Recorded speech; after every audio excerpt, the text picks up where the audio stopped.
Autolite and its 96,000 dealers bring you the brilliant young motion picture star, Mr. Richard Basehart, in tonight's presentation of Suspense.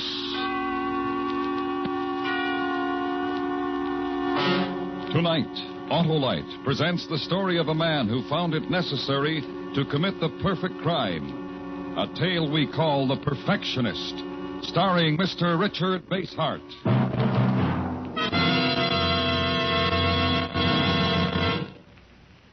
Hip, hip, hooray! Hip, hip, hooray! Hey, Harlow, why the cheers? For the team, Hap. What team, Harlow? Why, the team under your car's hood. The Autolite Electrical System, the family team of precision-made units, including the generator, battery, coil, distributor, starting motor, and all the other important parts of the complete Autolite Electrical System used as original factory equipment on many leading makes of our finest cars, trucks, and tractors. Does this team play full-time, Harlow? It works full-time, Hap. Every time you press the starting switch, every second your engine is running, and whenever you use your horn, lights, or radio. That Autolite Electrical System is a real winner, eh, Harlow? You bet, Hap, with all units related by Autolite engineering design and manufacturing skill to give you the smoothest performance money can buy. So, friends, when your Autolite-equipped car needs replacement parts, take a tip from me and insist on Autolite original factory parts. And remember, from bumper to tail light, you're always right with Autolite. And now, with The Perfectionist and the performance of Mr. Richard Basehart, Autolite hopes once again to keep you in suspense.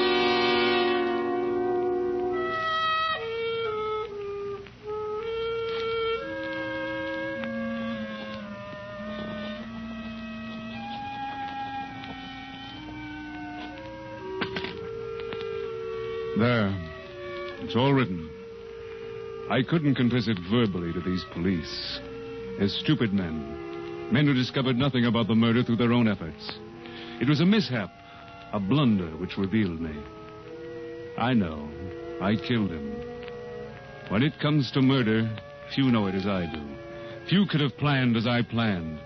Few could have put the body in such a trunk as I designed. A perfect trunk for transporting the body. Perfect.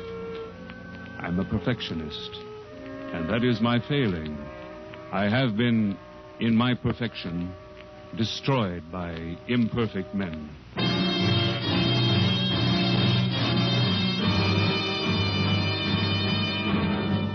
The man I killed, he was old enough to be my father. I had planned each step and shipped his body in the trunk to a city only 90 miles away from the scene of the murder. Only 90 miles. And it was the fourth remaining step of a calculation in which each move had the precision of a mathematical equation. Your check, please. There you are. It's a medium-sized trunk. Now, we go by the numbers. It was train 91 out of Carlton. We arrived 30 minutes late at 7:21 a.m. precisely. You should have been a train man. You're better than the dispatchers.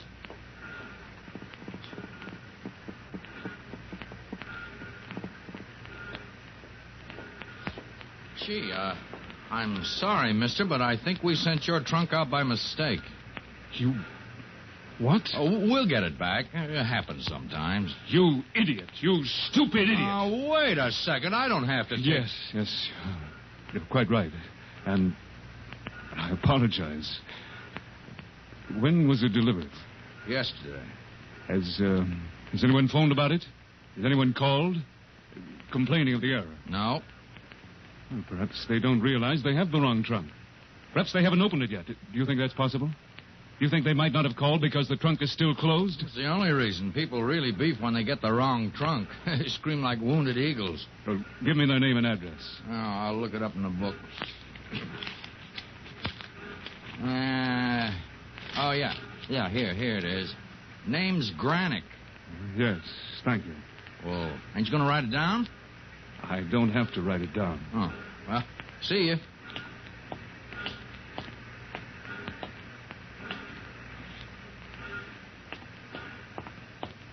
Clerk, let me see that trunk. What? I want to see the trunk. I want to be sure it's not mine. The claim check's wrong. Yes, and perhaps that's where the mistake lies, in the claim check. Okay. So much nonsense about a lousy trunk. Yeah, it's right here. Come on in here and look.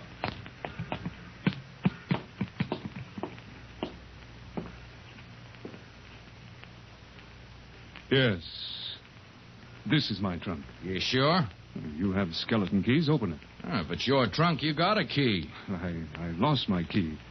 Here's $10. Open it. Okay.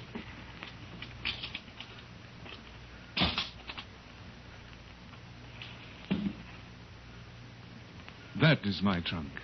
The drafting equipment, surveying instruments, they're mine. The tags must have been mixed up. If you want proof, why haven't they phoned? This is my trunk. This one. Not the other one.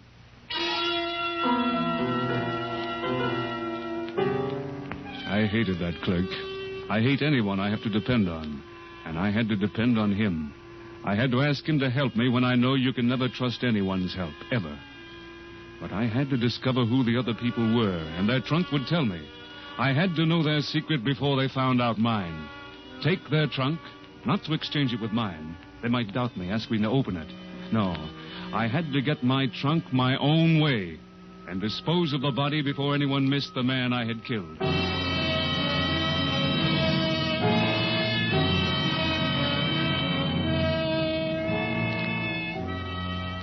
Their name was Granick, and some letters in their trunk told me he had been a cripple for 3 years, paralyzed from the waist down. An accident, a fall. I knew more than that, much more. I knew he'd just come out of a rehabilitation hospital. But did I know enough to get my trunk without their knowing who I really was, or knowing the trunk was gone? They would know nothing, absolutely nothing of me, but I would know about them. Doesn't it give you a sense of power to know someone else's secret without their knowing any of yours?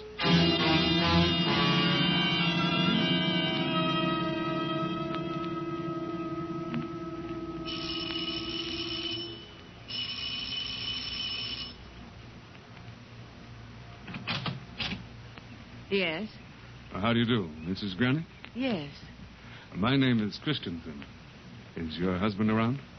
My husband is in the living room. I know. You're going to say he can't come to the door. I know of his accident. What did you say your name was? Christensen. Chris. I know your husband has a great problem. He must. Anyone handicapped like that must have. You have no right to say anything like that. No. Didn't they call you from the office? Didn't they tell you I was coming here? Who is it, Betty?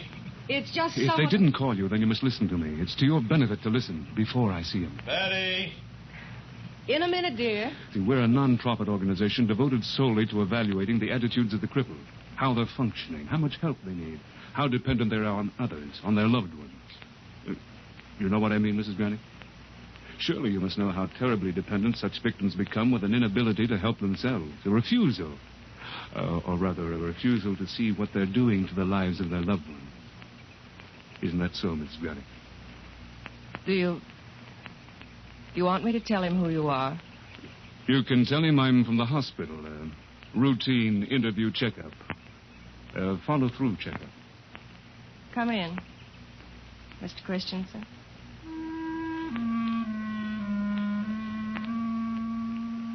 2 hours had been lost, but once more I began to feel better. Control of the whole situation was coming back into my hands. Once more I knew I could succeed. I could get the trunk and dispose of the body, as I had planned to do it, not as circumstance dictated. And because I had control again, I was able to listen to this wasting hulk of a man, this William Granick, as he regaled me with his memories. But the trunk... where was the trunk? I suppose everyone goes through this. Maybe I've taken longer to recuperate. Why is that? It's because of your active life, Mr. Granick.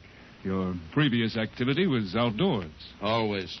Civil engineering isn't for sissies. Oh, no, it's for men, for real men. Building bridges and roads, that's for doers. You're a doer. Was a doer. Was. Past tense. And will be again. Never again. You had a hobby? Yeah, when I worked at the hospital. Dull and stupid. He still has his drafting equipment. We kept that. Yes, that would be good. Work hypothetical engineering problems. I used to do that. I was going to be an engineer. For amusement, I used to pose hypothetical problems for myself and work them out. Really? Where'd you study? Oh, back east, a long time ago. It couldn't be too long. It's very long. But you're a young man. You, about your civil engineering. The drafting equipment, surveying instruments. I lost interest. Can't do anything with it. I can't sit indoors and pretend it's outdoors. Well, where is the equipment? Around. You know very well where it is, Bill. We put it in storage back home where we used to live. We took it out of storage, Mr. Christensen, and had it shipped here. Is it in a packing crate? No. Well, then what? What is it in? Well, what difference does it make? In case I could help. To get it for you. A woman alone can't do it. Such equipment is heavy. She isn't alone. I'm here. Yes, darling, yes, you are. You are here, and you do help me. It's in a trunk, an old trunk. And, where is this old trunk? In the closet, but I don't want to see it. Had a man who delivered it put it there in the closet. I'm through with it. And you haven't opened the trunk? You haven't opened it for a long time. In a way, that's better. It's raining. What? It started to rain. Are you, maybe it's presumptuous, but not many people come over these days, but, are you busy for supper? Why, no. No, I'm not.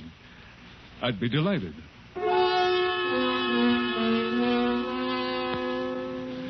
I was exhilarated. The excitement of getting my trunk. The thrill of my long battle almost won. Almost over. It's important to be exact. Only the exact survive. I felt as if I could do anything that night. Anything I wanted to. All the skills I developed over the years. Waiting for them to go to bed. Waiting to get to the trunk. I used one of those skills. I made a pencil drawing of the man.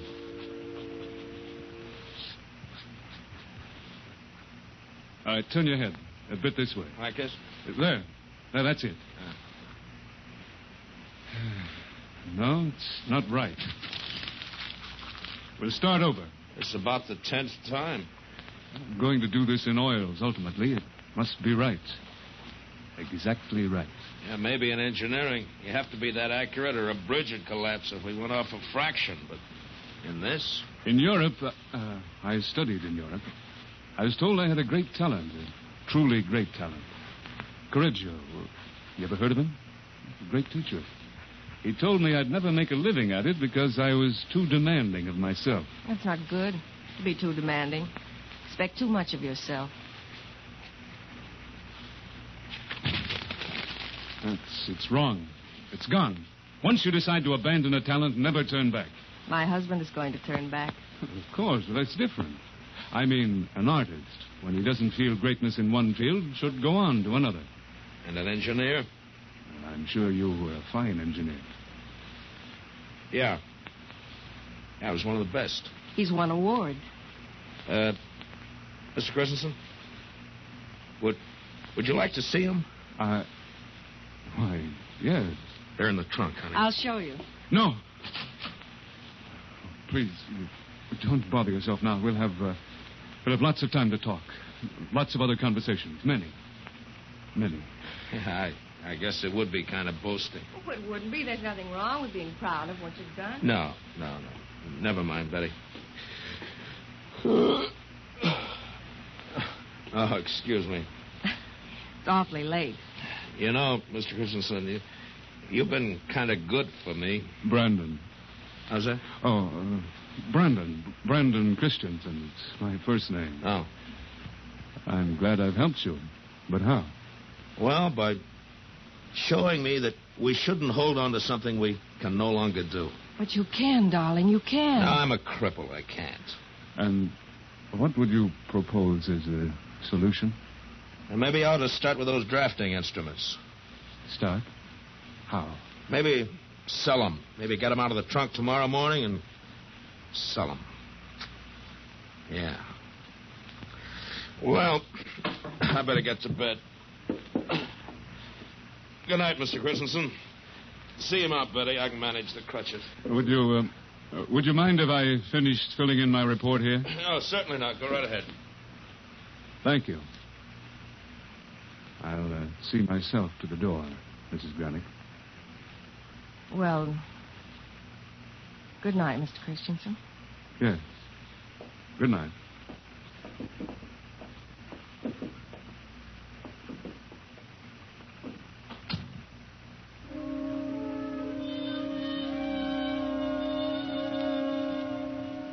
Now, wait. Wait for them to sleep.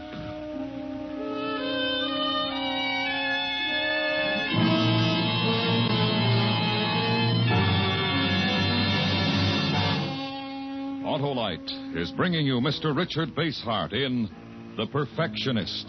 In tonight's production in radio's outstanding theater of thrills, Suspense.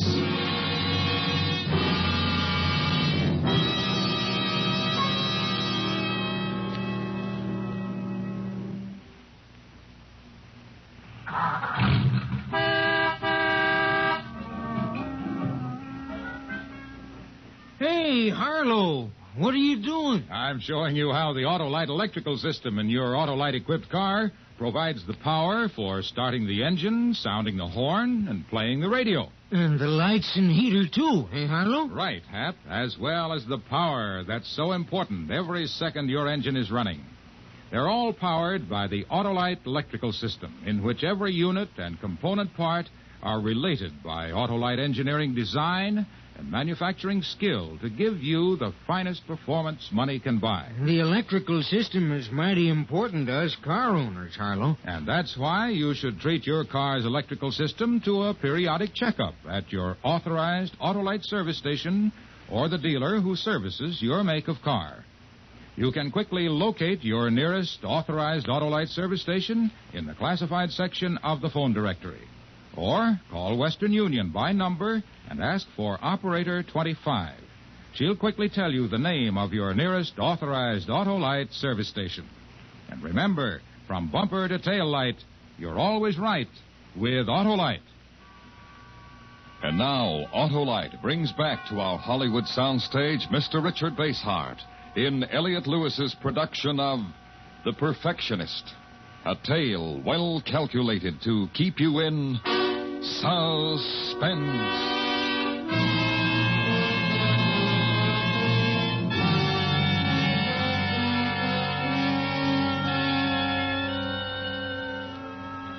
I waited until the house was silent, motionless, staring, listening.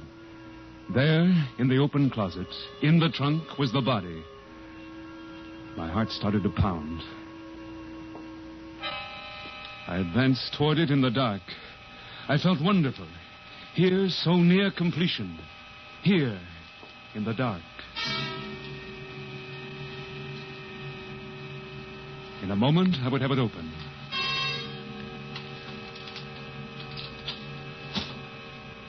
In a moment. She came into the room and turned on the lights. I slammed the lock back and whirled to face her. What do you want, Mr. Christensen? I only wanted to... You had the key to that trunk, didn't you? I wanted to tell you something. Yes? Don't press me. Don't demand. I'll wait. Well? It isn't easy. It isn't easy. It's very difficult to admit an error. A lie, not an error. No, not a lie. Yes, a lie. You're not from the hospital. You were never near the hospital my husband was in. How did you know? How did you find out about us? Who are you? Well, can you forgive me? Listen, don't judge before you listen. What's your name? And don't come any closer. I have this poker. I won't be threatened. I won't. I mean you no harm. My real name is Brandon. Carl Brandon. I mean you no harm at all. Please believe me. Please. Please. Why did you come here? I'm a student. Yes, I was in the army and wounded. I had wonderful dreams and plans about what I'd do after I got out. Wonderful dreams. My father's a rich man. He's old and rich. But I couldn't take anything from him after the war. And a pension isn't enough. But I couldn't take anything from him anymore. He gave me money and he told me what to do all the time. Why did you come here? I obtained a part-time job in the hospital to support myself. I did work there, you see. But in their storage room. And I heard about the trunk your husband had. With his drafting equipment in it? Yes. The valuable equipment. I knew I could steal it and sell the things. I knew they were valuable. I know about things like that. I can tell you the cost of each instrument. Didn't the fact that my husband and I couldn't afford to buy new ones affect you any? Yes, that's what I'm trying to say. Yes, I admitted everything. Why do you keep accusing me? I admitted everything and I ask your forgiveness. Yes, I was wrong. What more can I do? What more do you want me to do? To leave. Return to my father and say that I was wrong. I made a mistake. That he was right. Give me money. Tell me what to do. Order my life. Live my life. Show me my failings. Show me where I'm not as strong as he, as bright as he, as strong as strong. No, wait. Don't leave. What? Stay a while. Just a minute.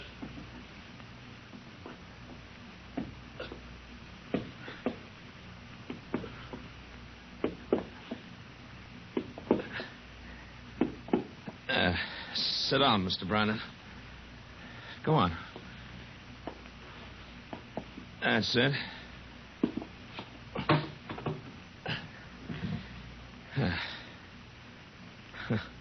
The Mr. Brandon sounds wrong. Mind if I call you Carl, isn't it? Yes, Carl. Carl Brandon. It's a nice sounding name. Betty, make some coffee, will you, honey? Coffee? Yeah. How do you like it, Carl? Just plain black coffee. The way they drink it in the Army, huh? The Army? Oh, yes, always. I was in myself. I know what it's like to come out and be hit with civilian life. It isn't a problem. There's nothing one cannot work out if one has the willpower and the self-discipline. No, I couldn't have. Not without Betty. Takes a woman or a friend or just somebody who cares. It takes someone to help. I don't need any help, Mr. Granick. Bill. Just call me Bill. Mr. Granick, I don't need any help. I'm fully capable of solving my own problems without help, without advice. We all need help sometimes. None of us can live without it. You're bitter. I can understand it. I've felt it. But you have to listen to other people sometimes. Now, why don't you try your homey little platitudes on yourself? If they do you any good in that wheelchair, if they made you bounding with hope and ambition, are you a better person now than you were before you were paralyzed? Don't preach to me. You'd better leave right now. Now. No, Betty. You have to listen. Maybe he's right, too. Maybe he can see my problem clearly the way I can see his. I can't stand waiting. Waiting sometimes makes me angry. I'm sorry. Sure, I understand. And even though I'm not too much older than you, Carl, I've seen an awful lot. I've been around a lot. And that's why, even though we might not meet again, I'd like to talk to you straight, like a member of your own family would. I don't need instruction. It's advice. And I don't need advice. We all need it sometimes, Carl. His advice was just like yours, to do things the way he did them. But letting me know that I could never do the things the way he did them. That I was incompetent and he was better, always better. I don't mean that, not that way. Well, I did something better, braver, something more daring, more skilled than he ever dreamed of doing. You understand? I've accomplished what he could never do. What do you mean? What are you trying to say? That you can keep your rotten advice to yourself. That you're nothing but a cripple. You're the cripple, not my husband. You're the cripple in your head. Only his legs are Betty. gone, but... All right, Carl. What is it that you've done that's so great? Get up. Go ahead of me. I'll show you. Do as I say now. Right now.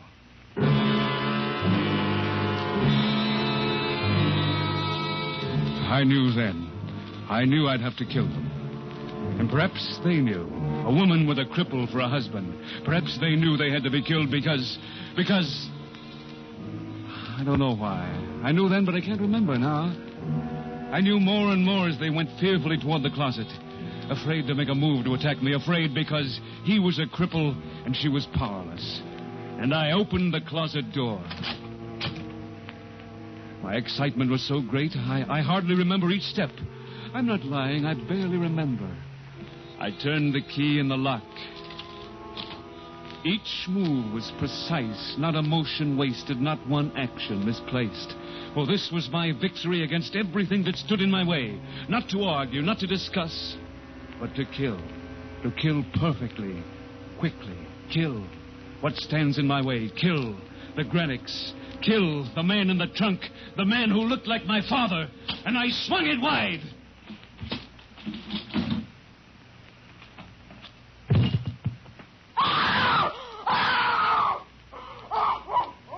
It will do no good. It will not help. The time is past. Why not me first, Carl? You afraid of me?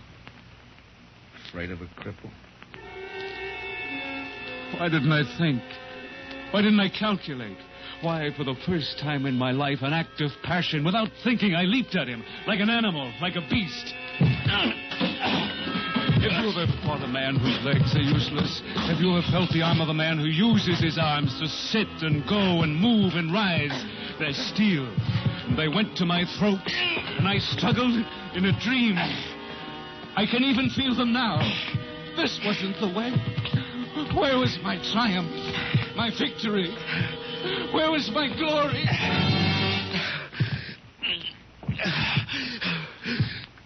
You afraid of me? Please. Please. You're afraid of a cripple?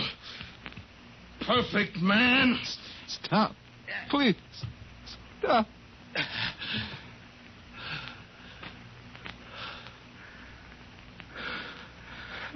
I didn't mean it. I'm sorry. I didn't mean it. Bill? Call the police first, Betty. Then come back and help me up.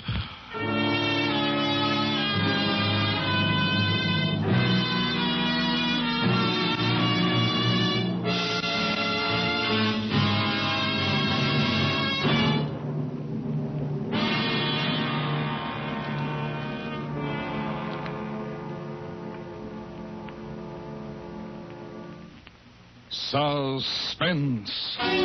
Presented by Autolite. Tonight's star, Mr. Richard Basehart. This is Harlow Wilcox speaking for Autolite, world's largest independent manufacturer of automotive electrical equipment. Autolite is proud to serve the greatest names in the industry. That's why, during the early months of '52, the Autolite family will join together in saluting the leading car manufacturers who install Autolite products as original equipment. Our Autolite family is made up of the nearly 30,000 men and women in 28 great Autolite plants from coast to coast. Our family also includes more than 18,000 people who have invested a portion of their savings in Autolite, as well as 96,000 Autolite distributors and dealers in the United States and thousands more in Canada and throughout the world. Our Autolite family will salute the Dodge division of Chrysler Corporation on the next Autolite Suspense television program. Check the day and time of Suspense on television so that you will be sure to see this program. And be with us next week for another thrilling Suspense program on radio.